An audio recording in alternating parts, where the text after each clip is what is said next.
प्यारे बच्चों, आज हम पढ़ेंगे छठी कक्षा की हिंदी की पाठ्य पुस्तक बसंत भाग 1 का पाठ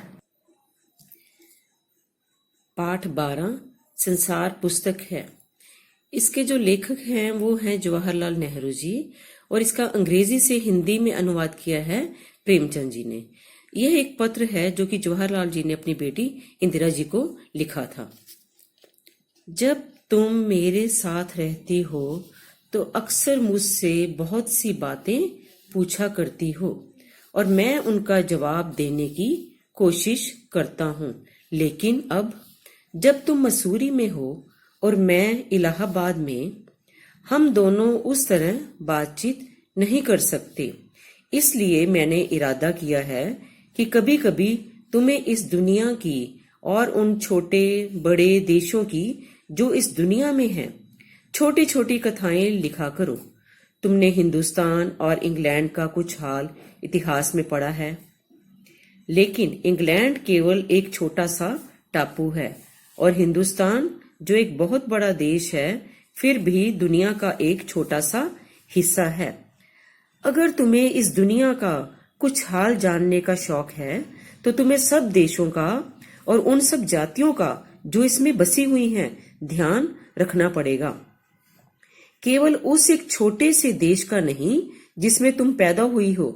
मुझे मालूम है कि इन छोटे छोटे खतों में बहुत थोड़ी सी बातें ही बतला सकता हूँ, लेकिन मुझे आशा है कि इन थोड़ी सी बातों को भी तुम शौक से पढ़ोगी और समझोगी कि दुनिया एक है और दूसरे लोग जो इसमें आबाद हैं हमारे भाई बहन हैं। जब तुम बड़ी हो जाओगी तो तुम दुनिया और उसके आदमियों का हाल मोटी मोटी किताबों में पढ़ोगी। उसमें तुम्हें जितना आनंद मिलेगा उतना किसी कहानी या उपन्यास में भी ना मिला होगा। यह तो तुम जानती ही हो कि यह धरती लाखों करोड़ों वर्ष पुरानी है और बहुत दिनों तक इसमें कोई आदमी ना था। आदमियों से पहले सिर्फ जानवर थे और जानवरों से पहले हर तरह के जानवरों और आदमियों से भरी हुई है। और जानवरों से पहले एक ऐसा समय था जब इस धरती पर कोई जानदार चीज न थी। आज जब यह दुनिया हर तरह के जानवरों और आदमियों से भरी हुई है, उस जमाने का ख्याल करना भी मुश्किल है जब यहाँ कुछ न था।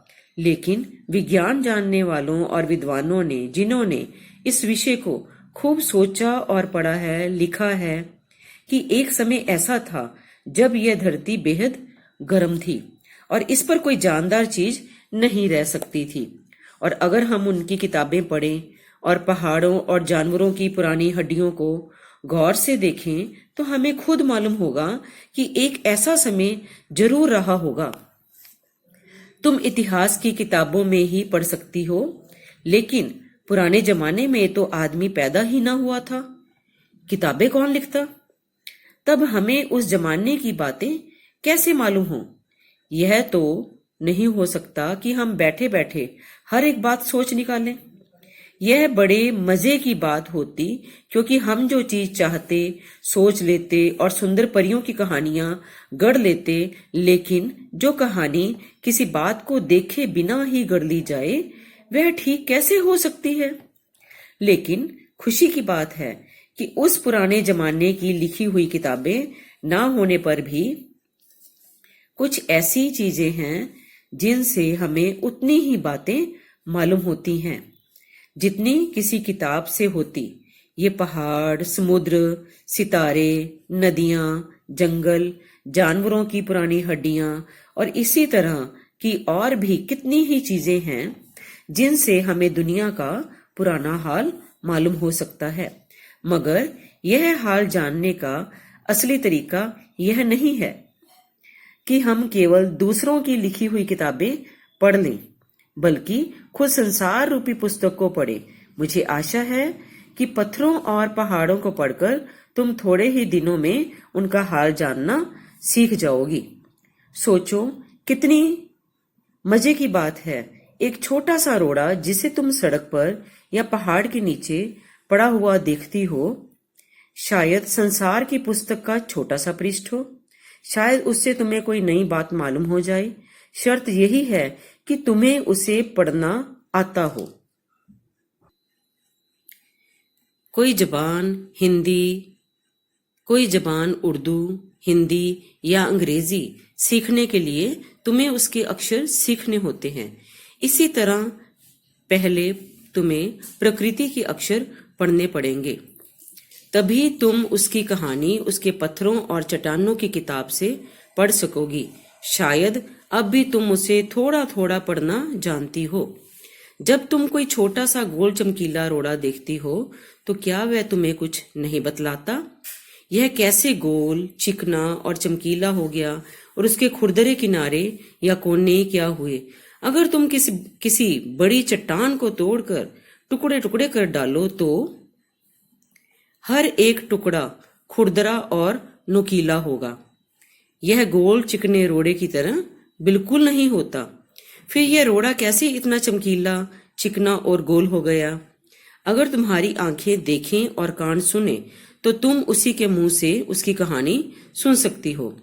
वह तुमसे कहेगा कि एक समय जिसे शायद बहुत दिन गुजरे हों, वह भी एक चट्टान का टुकड़ा था।